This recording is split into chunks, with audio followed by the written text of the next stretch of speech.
Good, and yourself? I'm really glad to have you here because people disturb me a lot. Of oh, where's Tommy? I know, when right? Are you coming back and all that kind of thing. But the reason is that we had the F&F show in 1986, 87, end of 1986 and January 1987.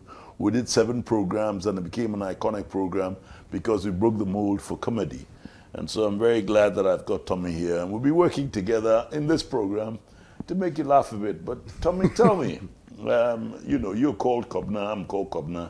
And then we had F and F. It's a pity. So we could have called ourselves K and K. Okay. Now, tell me a little bit about yourself. You were born in Ghana, 1955, on the 3rd of August. Like you said, on a Tuesday, so I'm Kobna. And as you can see, I'm fair in complexion, down to earth, if I should say. Very ambitious person, very hardworking. I'm very, very timely when it comes to work. I'm very dedicated, very compassionate about what I do. And so people seem to think that because of my status today, I'm not very approachable. But yes, I'm very approachable, except that unfortunately, I hate to say this, but there's a lot of disrespect, among the youth today. But if you approach me, I'm a very open person. I like to make people laugh. I love people generally, but so that's a little I can say about myself. Yeah, that's really good. Our story of F&F, a lot of people don't know how it came about. They just thought that we got together and we decided to come up with the program. But we met by accident, didn't we? Yeah, we did. I remember, I think, Ambassador Hotel. Yes. And there was this lady who came from Carol Breedy. She came from Nigeria. She was a gospel artist. Yeah. And I think there was a lot of confusion about who was to be the MC because you were contacted to be the MC. That's right. I was contacted to be the MC. And so I missed the confusion. We just said, look, why don't we MC together? And I think for me, Fritz, it was destined to happen. It was destiny, by God Almighty, because we ended up taking over the show, That's true. to the annoyance of Carol Breedy, because I remember anytime there was a break, you and I would come on and tell jokes and would have the place in stitches. And I remember when Carol would come on to sing, people would like, not boo, but it was like, hurry up and leave and let Fritz let's listen to the Toli. And I remember Kofi Totobikwachi was around, a few other Yeah. prominent people were around, and Kofi said to you, why don't the two of you get together and do a TV show? And straight away I just came up with the concept of F&F, that was Fritz and Forson, and that was the beginning of something different altogether on Ghana television. We had just started color TV at the time, and I think it was just an amazing experience. For me, it was an amazing experience. And to think that in 2024, people still remember the F&F show, and always asking, when are we coming back and when are we coming back? But you never know. God has his ways. I remember the program that we did in which I had to go and get a military uniform so that I could portray Idi Amin. Idi Amin. And you also went and got a military uniform, and people thought you were portraying Jerry Rawlings. Because at the time I had bushy hair. Yeah, that's right. I had my beard, I had my mustache and right. stuff like that. So the only thing I did was having to put on his type of dark glasses. That's and, right. and voila, it was something else. Thank you very much. It's a very, very... It's very nice to have met you on a stage. It's a very... As the president of Uganda, for me to come all the way to Ghana to come and see you, you have to know that you are a very important person. Thank you very much. But President, let me just ask you, how have you been ruling Uganda? Oh, but the foolish people got rid of me some time ago. I was in my palace when I had a drumming and had a shotty. And I'm a soldier man. A gun shotty. A gun shotty. So I took my people here. I said, let's get ready to fight off with these people. But for some further reason, my people they didn't fight on my behalf. So I lost my power. So I had to leave. But the other day when I went away on what we call exile. That means I'm not where I'm supposed to be. And I was where did you go to exile? I went to Saudi Arabia. It's a very funny place because though the people are nice, they don't drink alcohol there. And you know, I'm a Muslim, but occasionally when I'm a little tired or people are giving me too much stress, I like to take a little bit of a brandy. And what does that do for you? It makes me sleep. Now let me ask you this. I know in Ghana are called Ghanaians. Yes. Nigeria are called Nigerians. But we heard news, which was a breaking story, that you wanted to change the name of Uganda. I wanted to change the name of Uganda because they got rid of me. And I decided to go back and conquer the place. And I said, because they got rid of me, I'm going to change the name of the place. I will name it after me. Oh, so what did you call it? Well, I think if I will live there, I'm going to call it the Republic of Idi, and the people there will be called idiots.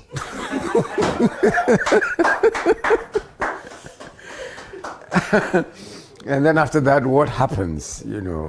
But I think they got wind of the fact that I was going to change the name of the where place. was the wind coming from? You know, Saudi Arabia is near the Sahara Desert, so the wind, the one that reverse the Hamatani. You know Hamatani. We don't get it in Uganda. You don't get it in Ghana. When I came to Ghana in January of 1987 to see Jerry Rollins, which is me. See me. Which is me. Thank you. Tell me. Well, it's a pleasure to have you in Ghana here. And we believe that even though you were overthrown, I know you. When you go back, you're going to take over the country and you're going to do some wonderful things. Right. So what are some of the things you're going to do? The first thing I'm going to do is I'm going to change the cabinet. Is it the one made by the carpenter, the cabinet? No, the Minister of Defense. I'm going to change him. Instead of him going to work on defense, he will work on the door.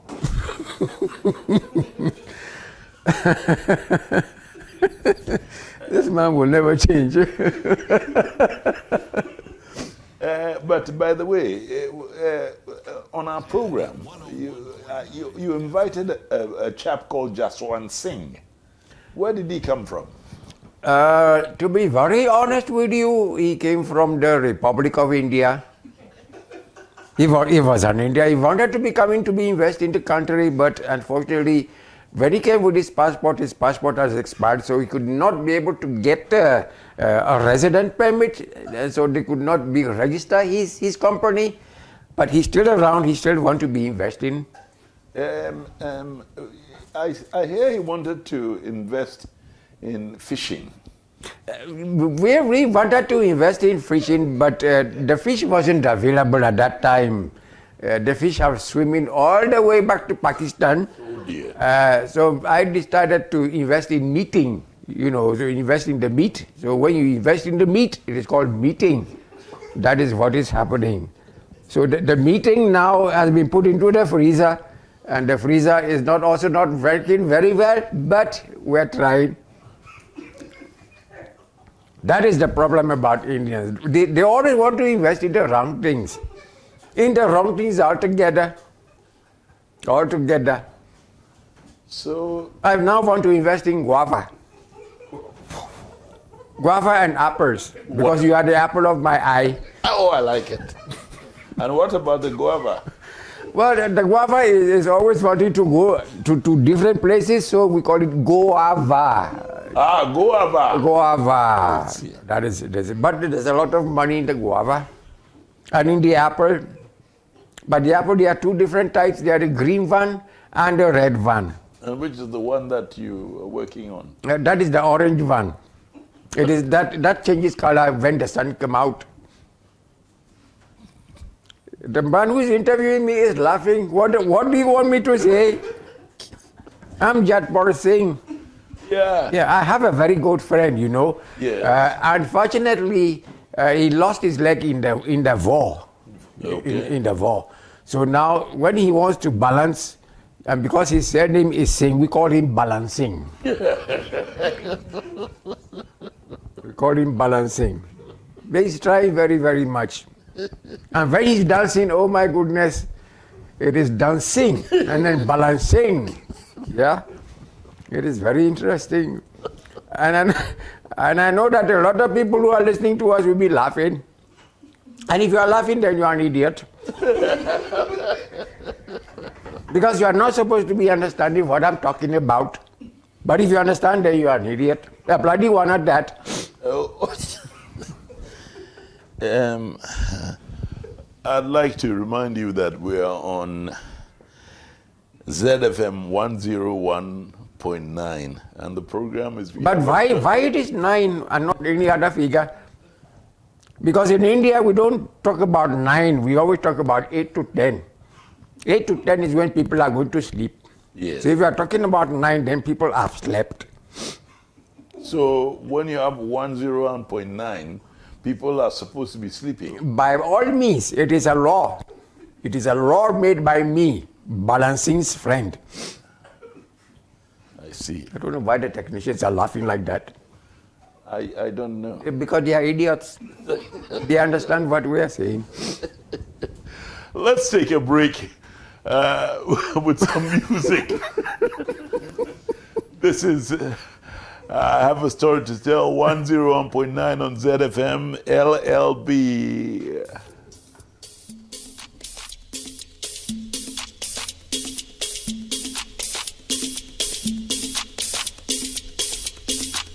It's your lifestyle, lurcher, and business radio.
It's your lifestyle, lurcher, and business radio.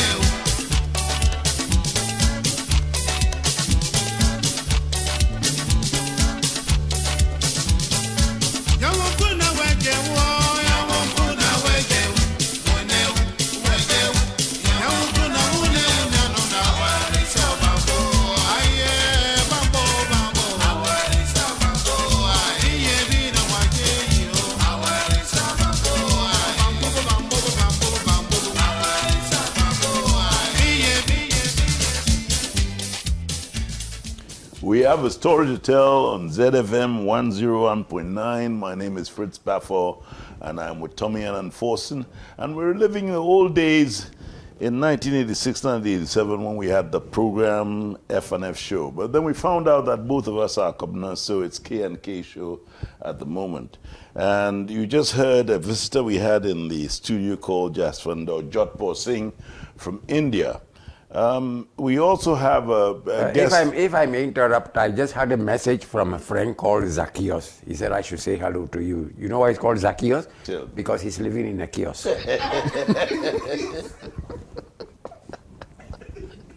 Thank you very much. We've just got a visitor who's just come from Jamaica.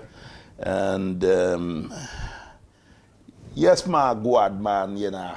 I'm very glad to be on the program, you know. I came all the way down from Kingston, Jamaica, you know. I love this country, Ghana, you know. The country of Kwame Nkrumah, you know. Marcus Garvey wanted to come here, you know, but I think he went the other way. Why, what a one, man. Yes, let me tell you something, you know. There was this Ghanaian boy, all right, and he worked with this Jamaican.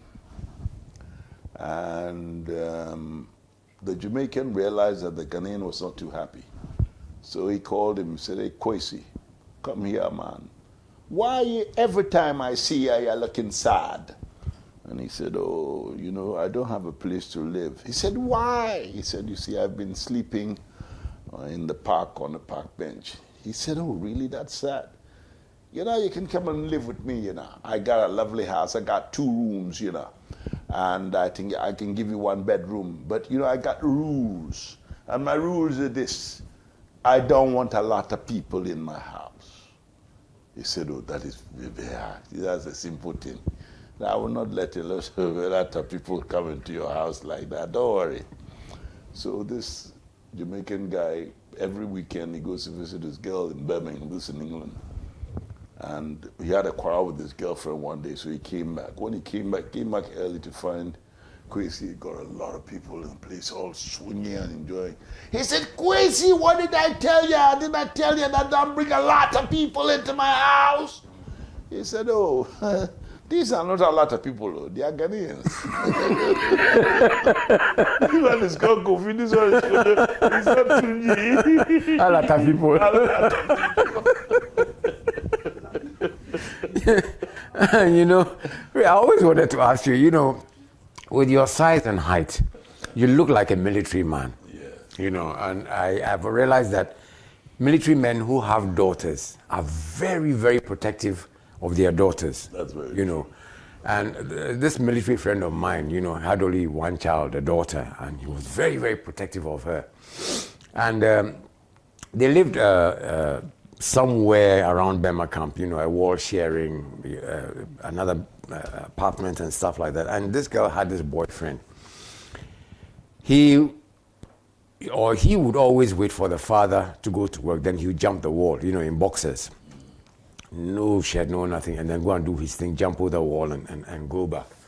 Now the thing of it is, anytime the father went to work, the girl would light some paper or stuff like that, and when he sees the smoke, he's like, "Egbe," you know, jump the wall, right, come and do his thing. And one day the father decided not to go to work. He wanted to clear some old stuff and papers and what have you.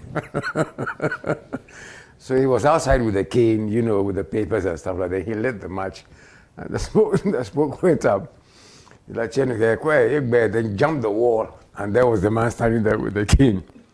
I said, "Hey, who be there? I was in Pachom Beshi Dross." Because he was only in boxer shorts. That was the only excuse he could give. You can imagine what follows next. Blues. And of course, the wall had spikes. So jumping over. Uncle yes. Uncle Ye. Yeah, that reminds me of another. There was this young man who had a girlfriend. The father also was very, very, very, very strict. So, you know, this guy didn't know what to do. And one day the girl came and said, "Oh, my dad is traveling with my mom. There's going to be nobody in the house. So what I want you to do is I'll leave the doors open, and, you know, so about 8 o'clock you just walk in." So this guy came in, opened the door, walked in, and there was the father sitting there. Oh, goodness me. So he said, "Yes, what can I do for you?" The boy said, "Oh, I'm looking for your son." He said, "You're looking for my son?" He said, "Yes." He said, "Why do you want my son?" He said, "Oh, we are in the same school, we are in the same class, and I didn't go to school today, and I hear there was homework. So I come to ask him for the homework." The guy said, you are my son's classmate. He said, yes. My son, yes, your son Kofi. Yes, I'm his classmate because he'd heard his girlfriend talk about the brother Kofi. Yes. He said, and you are his classmate and it's a homework and you've come to get the homework so that he said, okay. He said, are you sure? He said, oh yeah, he's my classmate. He sits in front of me, in class. So the man said, all right, Kofi! So Kofi came. This boy is 19 years old. Kofi was 4. He said, this are you sure it's his classmate? Get out of my house!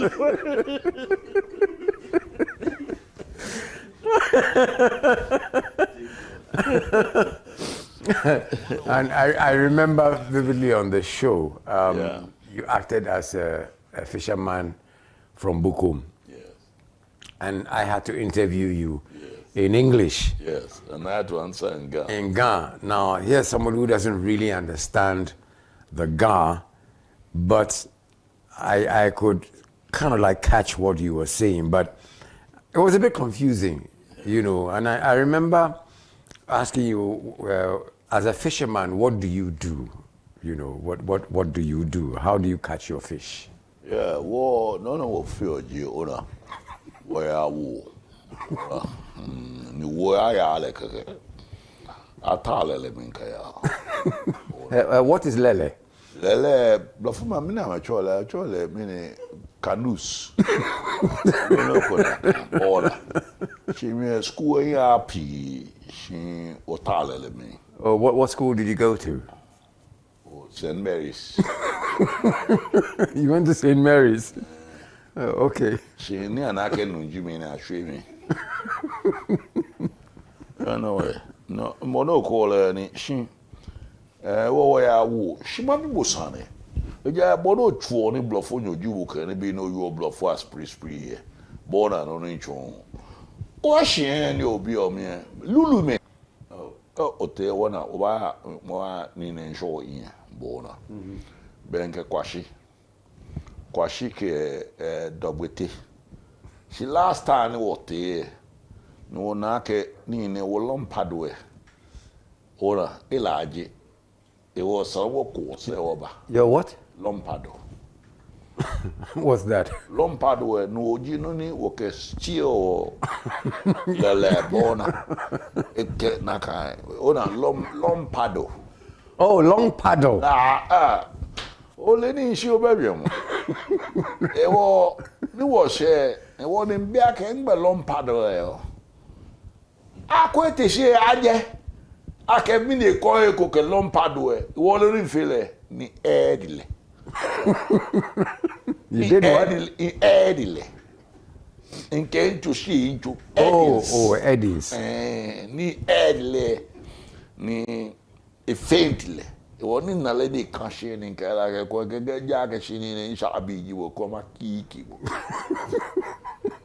Ora. So now tell me, when you go out to sea, what are some of the things you catch? Ene me see yo me. E me like ABC see me see le. No, I mean like when you go fishing. Fishing to mo me ya wo. Yeah. What are some of the things you catch? Bien, un shofty plastic can be. Last time, Nina Benia Quernina, Ole Buta. No, ni many solar house. Last time, we're not Thomasis. Ori Oba Choco, ni Quantao on, she Americana can Jenukuni me Hiochon. She fishy a letter. So if the fish is finished, then what do you catch? Be few no kaba. You catch pigs? Poto ya showi. Bona poto ni seleda. Kana bono here for two okafa. Oh, keb many bu radio program name. Boto eku amana ka chenu e for she bejo. And you know, this is actually a true story, Fritz. There used to be something called, it was a one and only thing called the pork show at Children's Park years ago. Yes. And the chef was from UTC. I wonder how many people remember UTC those days. Yes. And I went to park the car. You know, at that time, the National Theatre had not been built, but there was a parking space there, so I parked. And this guy just came from Takrady. And he also parked by my side, and just as about to cross the road, he beckoned me. Oula! I said, oh, yes, sir. Please, and I literally spoke the Ga to him. He thought I'd insulted him. Yeah, he wouldn't take kindly to that. He wouldn't kindly to that, you know. And I said, no, they are doing the pork show. That is where he got to understand the meaning of Ekpo. They are doing big things here. Yes. You know. So it tells you sometimes the understanding of the kind of language that we speak here. So that was why I was asking, when you go when you go for fishing, you catch pigs, because Kenya kef your mock boto.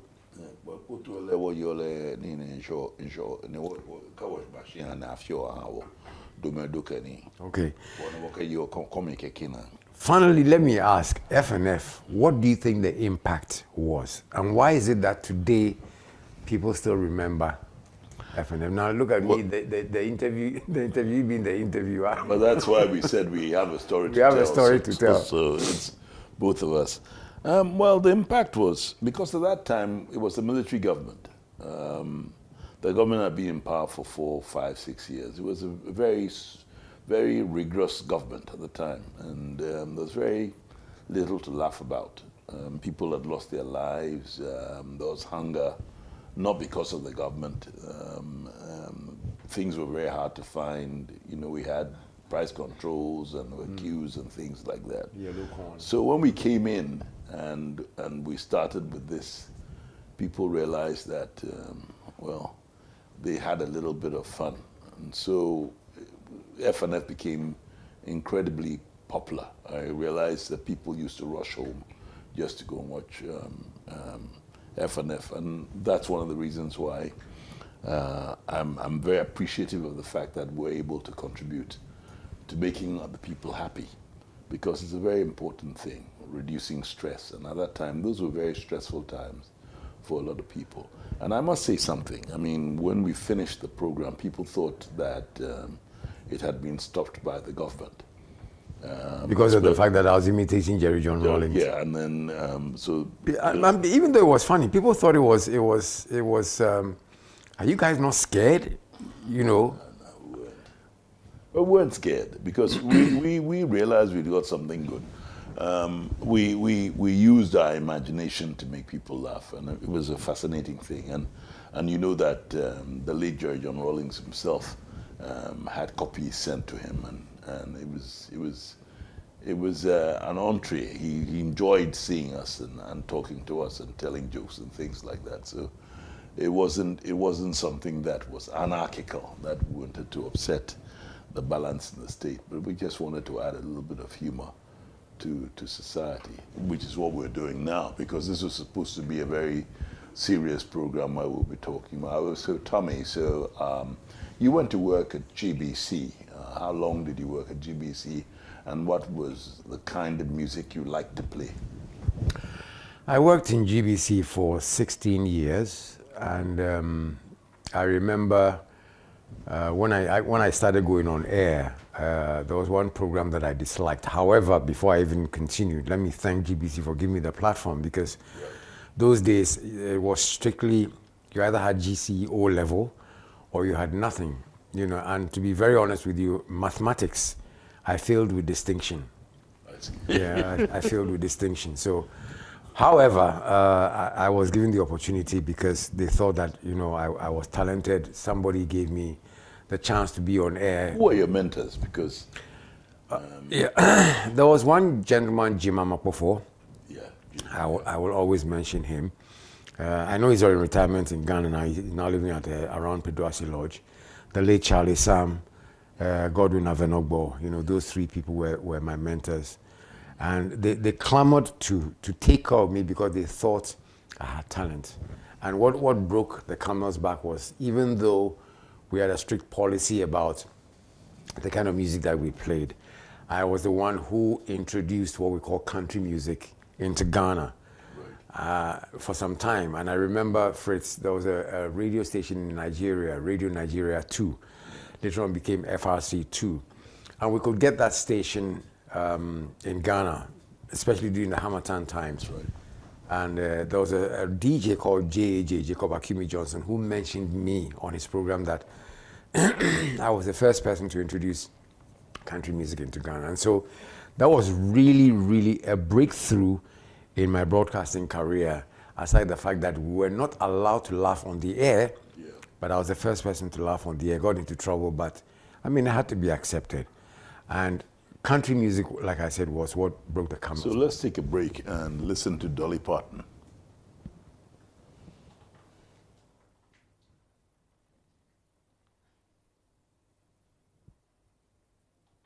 It's your lifestyle, leisure, and business radio.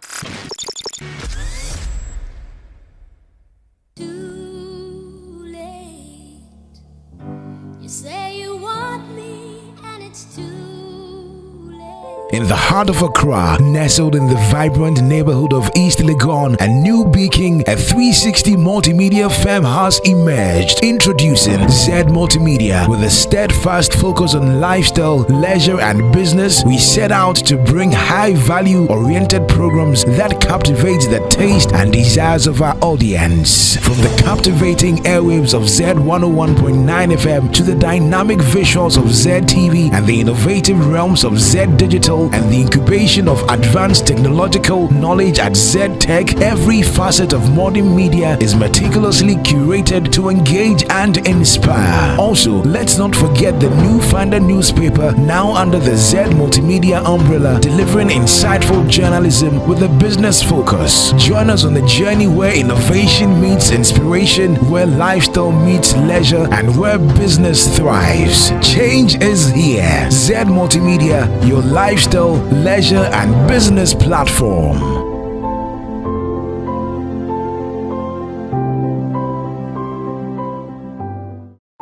In the heart of Accra, nestled in the vibrant neighborhood of East Legon and New Beacon, a 360 multimedia farmhouse emerged. Introducing Z Multimedia. With a steadfast focus on lifestyle, leisure, and business, we set out to bring high-value oriented programs that captivate the taste and desires of our audience. From the captivating airwaves of Z 101.9 FM to the dynamic visuals of Z TV and the innovative realms of Z Digital and the incubation of advanced technological knowledge at Z Tech, every facet of modern media is meticulously curated to engage and inspire. Also, let's not forget the New Finder newspaper, now under the Z Multimedia umbrella, delivering insightful journalism with a business focus. Join us on the journey where innovation meets inspiration, where lifestyle meets leisure, and where business thrives. Change is here. Z Multimedia, your lifestyle, leisure, and business platform.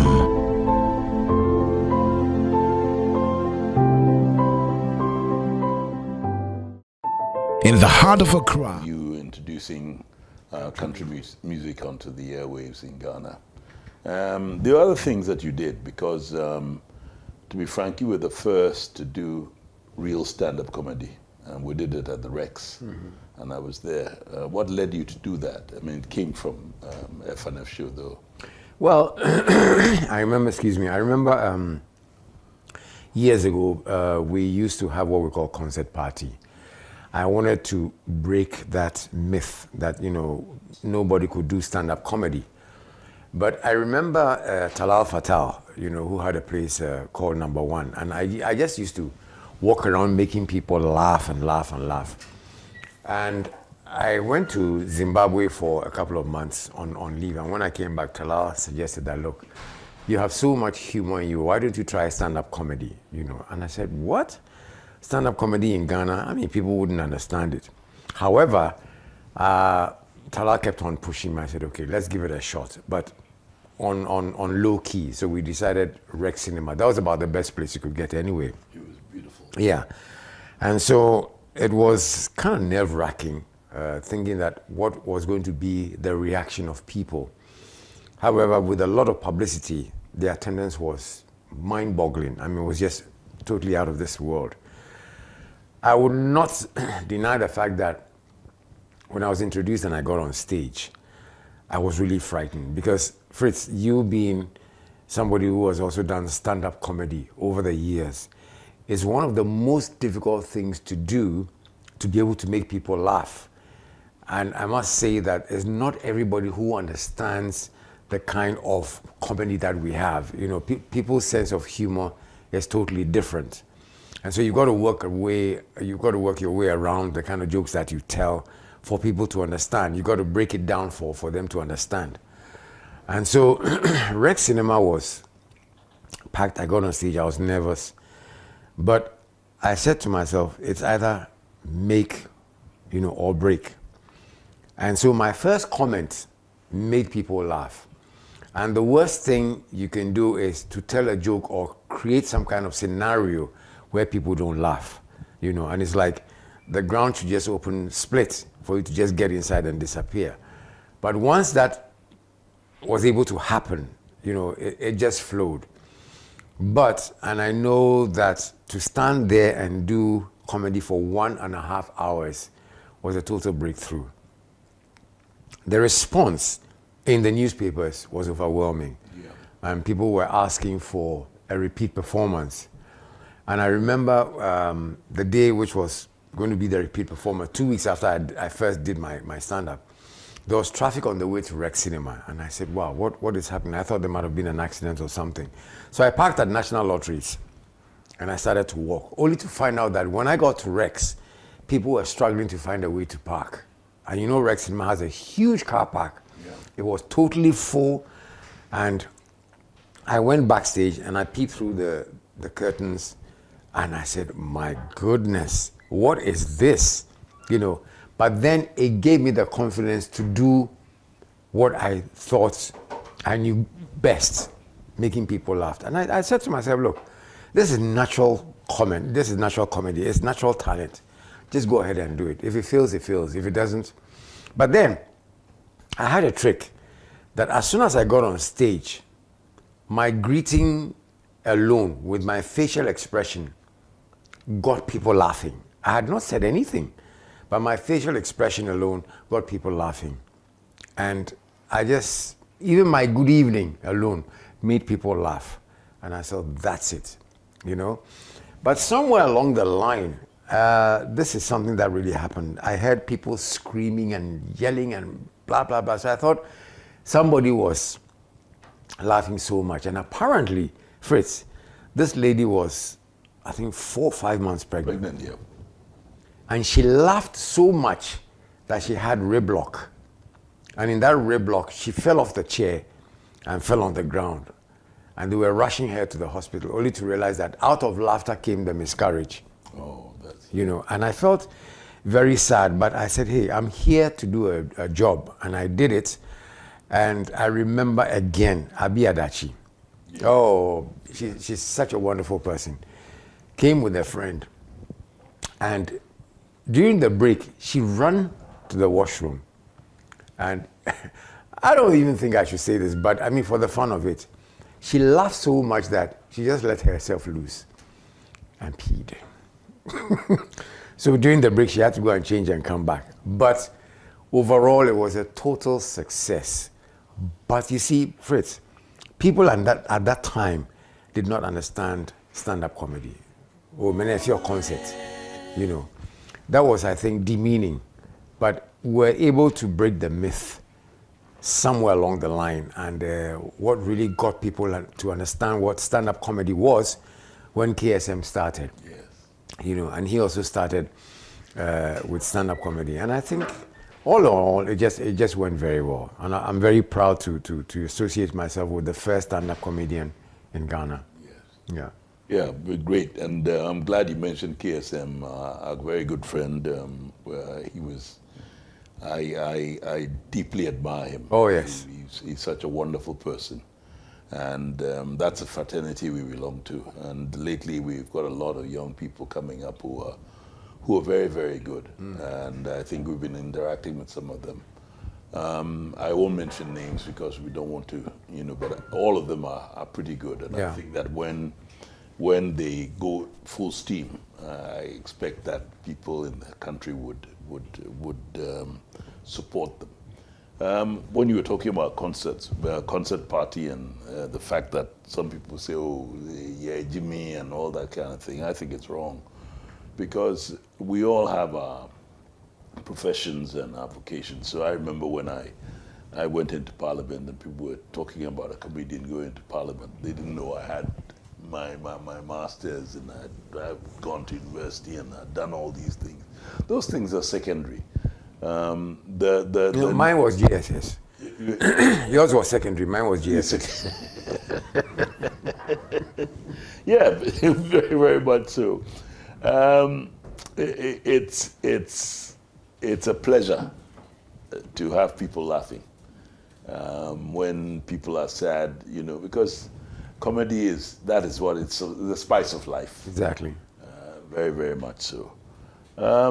And I remember a sketch we had on F&F, which later on I realized was a little bit unfair, because I think at that time it was a different time and different attitude to things. We used to laugh at people who stammer. And we did a sketch where I read the news as a stammerer, and you were reading serious. But the amazing thing is, after the news, we said goodbye on the news, the sketch.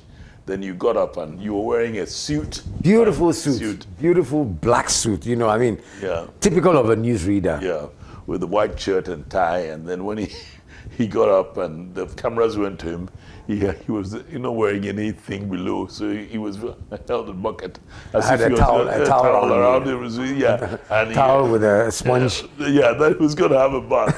Because you see, it's always like people wonder that, okay, the guy is there, but what does his legs look like? So, and exactly, because those days, GBC was like what you're sitting behind now. You don't see the legs or anything, you just see the top part of the body. And unfortunately, a lot of the newsreaders got angry because they thought we were demeaning them. Yeah, we're demeaning them, and they thought that, no ni utashia na etina honyina na usuiting san boxer shorts was with Charlie Water and stuff like that.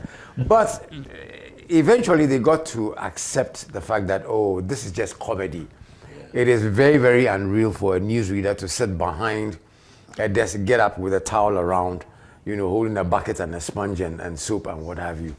And people understood it. But that was a great show as well. This thing about a stammerer, I had a friend, a lady friend I used to visit, and the father liked our program so much, and he said it's a wonderful program and all that. And anytime I went to the house, he would let me sit down and we would talk about all kinds of things. And then he saw the program in which we're reading the news and stammering, so he told his daughter, he said, God, now what is wrong with us? I didn't know that Fritz stammered. And he's reading the news, and a stammerer reading the news, what is this? This is terrible. Well, don't they have common sense that you need somebody who doesn't stammer?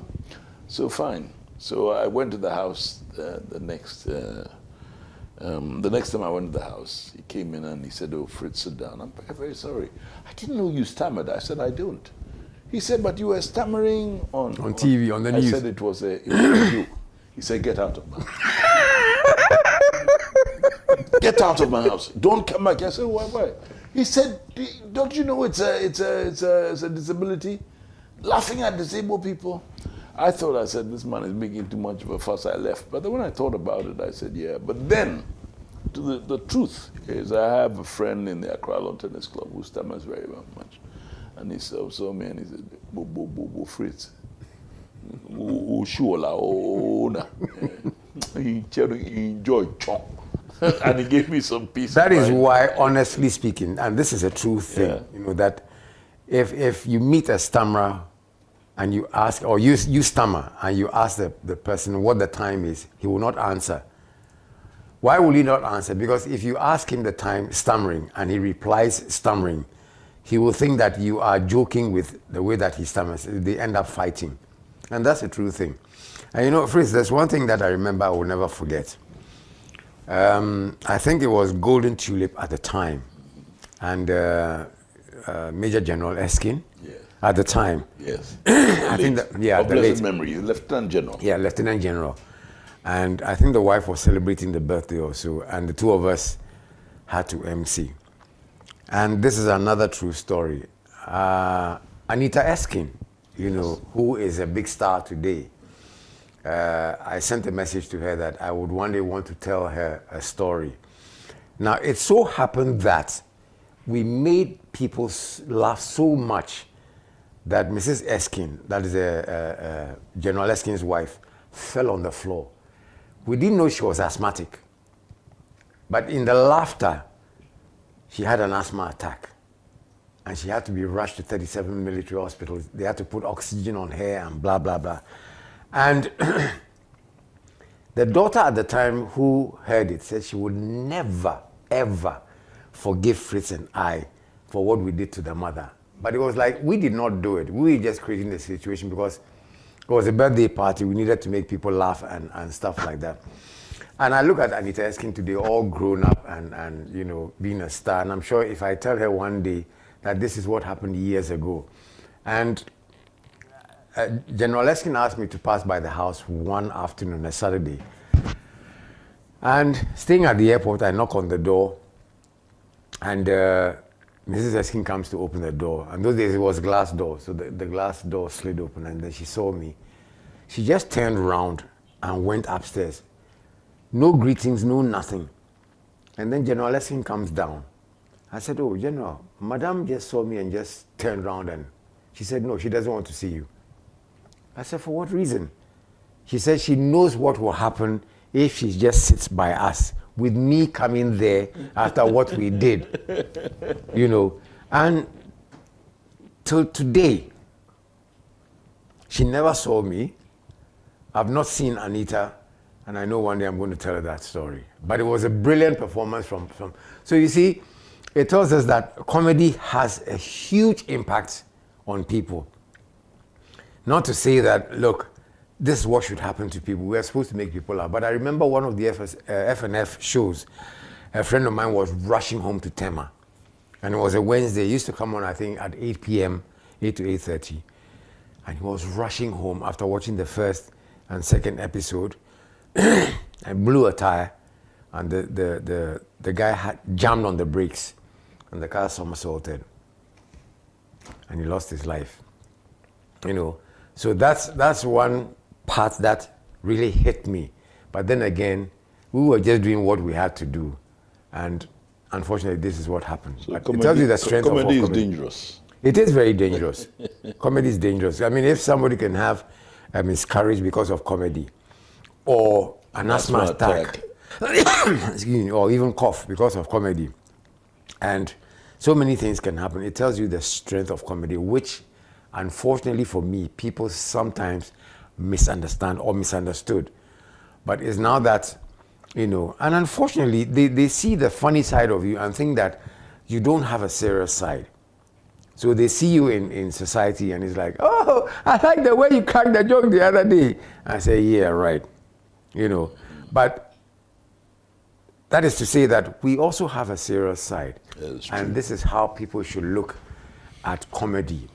Thank God that people still remember F&F, what, 40 years ago? 40 years ago.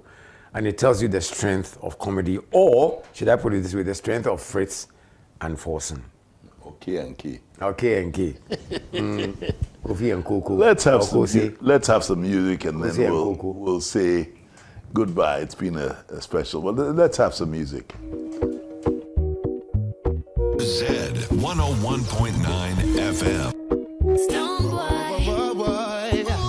See me, yeah. Miss Carrie, baby. When I look into your eye, they make me like a eye. Something they pin in me and I can't deny. Although you kai. It's see the body with the curve, they got on my nerve. Something they pin in me, now me deserve. Although you kai. Say